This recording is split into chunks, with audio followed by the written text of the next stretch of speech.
been down a long path together since about 1994. Worked together, and my career was actually going along superbly,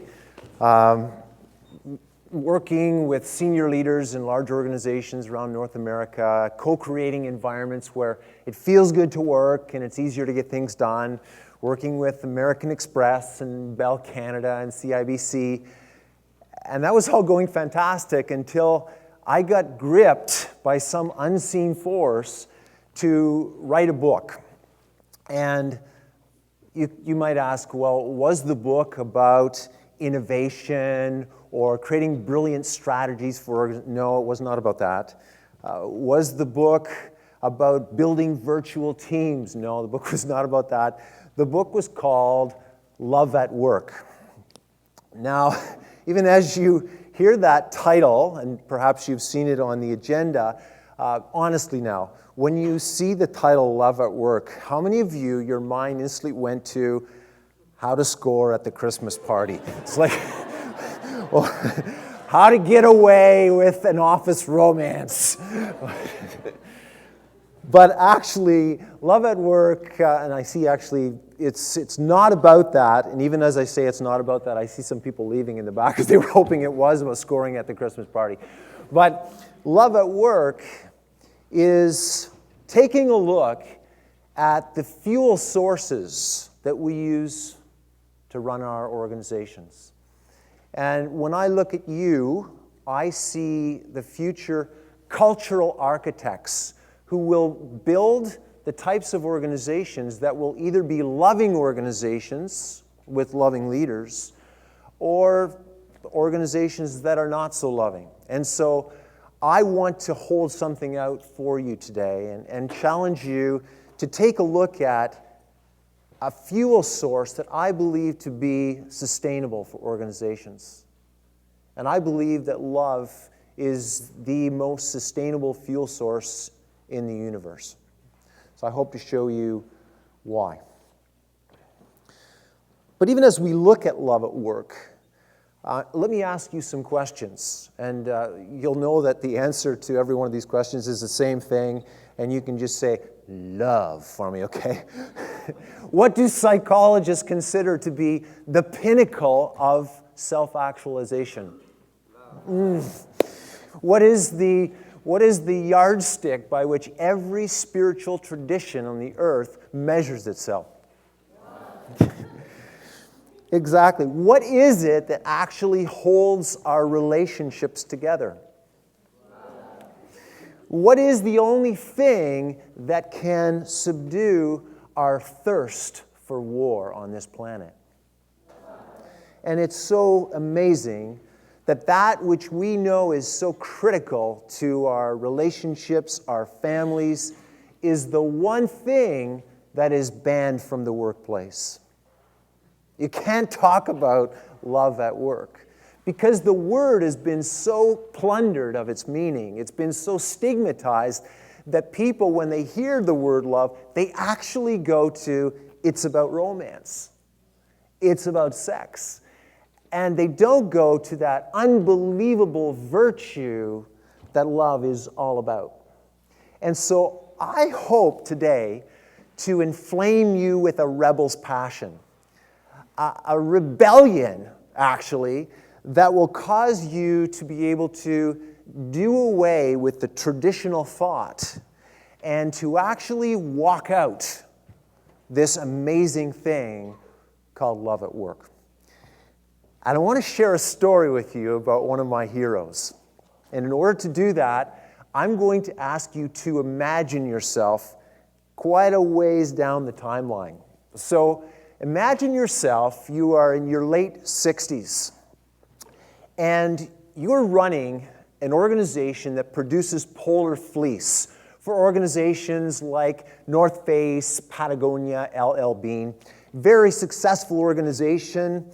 But you're in your late 60s, you're kind of rowing towards shore here, and what happens is you wake up one morning and you get a phone call and you go to your plant and you see the worst fire that Lawrence, Massachusetts has ever seen.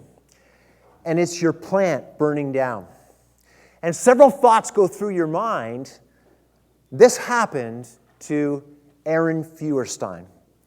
And in that moment, several thoughts went through his mind. One was, you know what? I stand to gain $300 million from my insurance company. And I'm 69 years old. Why not just cash in now and get out of the business? And then the next thought was, you know what? I live in a very depressed part of the Eastern Seaboard, and there are 3,000 employees that work for me. If I shut this business down, what will that do to my community? What will it do to those families that work for me? And so he made a decision that was shocking. And given the background of what was happening in the 90s, it was really shocking, because what was happening in the 90s were CEOs were paying themselves obscene bonuses, declaring bankruptcy, ravaging the retirement funds of their employees. This is the kind of the Enron age of the 90s. Was just insane what leaders were doing. They were bailing out of their organizations in North America in search of cheaper labor anywhere, south or offshore. And so with that as a context, Aaron Feuerstein's decision was incredibly shocking. Here's what his decision was. He got everybody together in a town hall meeting, and he said, we are going to rebuild the plant. Huge applause. But then he said something that was even more shocking. Even though he had no legal obligation whatsoever to continue to pay people, because no work was going to be done while the plant was being rebuilt, he said, and I will continue to pay every person's salary for the next 60 days. Now, he ended up paying every person's salary for the next 90 days, and it cost $25 million to do that. Very, very interesting. For me, this illustrates a great definition for love at work. Love is extending yourself to invest in someone's highest good. Aaron Feuerstein extended himself past that 69-year-old. He's now signing up for another 10 years. Extending himself to invest in someone's highest good. And you might ask, okay, so what were the results of that? Very interesting, because in the aftermath of that, here's what happened. His revenues grew by 40%. His customer and employee retention rates went up to 95%. His defects went from 6% down to 2%. And the productivity of the plant went from producing 130,000 yards of polar fleece per week to 230 yards per week with the same amount of employees. You might ask, how in the heck does that happen? What impact does it have on employees when a leader extends himself to invest in the highest good of his employees? Well, it's something called A, B, C, D. And those of you who have worked anywhere, you know what that means. People who go above and beyond the call of duty. They go the extra mile. It's called discretionary effort. There was a great study done by Corporate Leadership Council, and they're an organization in the States. They surveyed 50,000 people around the world, and they wanted to know, there's two types of engagement, rational engagement and emotional engagement. And is there one of those that drives more discretionary effort than the other, that will cause people to go above and beyond the call of duty? And what they found out was that one of them drives 4 times the discretionary effort than the other. Which one do you think it was? Let's take a look at it. Rational engagement. I understand the expectations my manager has of me and what I need to do to be successful in my role. Rational engagement. I understand the big picture of my organization and how my piece contributes to the whole. Rational engagement. I understand the global objectives and how they chunk down into my day-to-day goals. Rational engagement. Do you think it's important? It is vitally important. Is it the one that drives 4 times the discretionary effort? Let's take a look at emotional engagement. My manager listens to me in a way that makes me feel respected, that my input is actually shaping the processes here.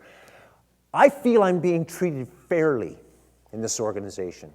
My leaders take interest in me as a person, not as a piece of corporate chattel or an asset. I'm proud of the purpose of my organization. Emotional engagement. Which one drives 4 times the discretionary effort? Emotional engagement. Welcome to the feelings economy. Because employees in the workplace make decisions for emotional reasons, and then they justify those decisions with rational reasons. Every pay period, an employee gets a fiscal paycheck and they get an emotional paycheck. And let's be clear, the fiscal paycheck is just expected. But the emotional paycheck is what causes them to say, I will go above and beyond the call of duty. When Aaron Feuerstein said in Lawrence, Massachusetts, we still need this plant. I cannot do that to my community. Shut this down. And when he paid people salaries for 3 months at the cost of $25 million, you better believe he wrote a lot of emotional paychecks. Business grew by 40%. So very practically, what is it that love does? Love is actually the thing that causes us to grow as human beings. Scott Peck is an author who I have a lot of time for, and he brought forth this concept called Cathexis. Those of you who are psych grads, you'll know Cathexis. Cathexis is when you cathect something, you are attracted to it, you invest in it, and you are committed to it. Yes, Rick? Oh, Cathexis. Oh, right. He wants to know how to spell it. It's C-A-T-H. Yeah. E-X-I-S. Anything else? The other words that are misspelled up here. Okay. Cathexis. When we are attracted to something, when we invest in something, when we're committed to something, we actually start to bear a representation of that thing within us. I'll give you an example. My neighbor's name is Mary Catherine, and she is passionate about gardening. So she orders the Lee Valley catalog, and she's buying all these gardening tools. She is actually planning out her garden and doing diagrams. Mary Catherine is no longer just a woman. Mary Catherine is a woman with a garden growing inside of her. You understand? She is attracted to her garden. She is invested in her garden. She's committed. That garden is actually growing inside of her. Those of you who have children, I have 4 kids and 5 grandchildren. I'm thinking about my kids and my grandchildren constantly. And actually, I'm not just Brady anymore. I'm Brady with children inside of me. I'm Brady with grandchildren inside of me. I've become a bigger person. So if you think about Mother Teresa, for instance, how massive is Mother Teresa on the inside versus the Grinch, right? Or versus Howard Hughes, very small inside. What is it very practically that love does as we close here? Love does 5 things. And those of you who are about to go out and shape the workplace and build those conditions where people can actually have energy left over at the end of the day, where people can actually experience love at work, here are the 5 things that you can do. Love believes. It believes the best. It actually believes there is a highest good for each person. That each person has a wiring, a concrete act of service that they need to do for the world. And that they can have an ever-expanding orbit of contribution.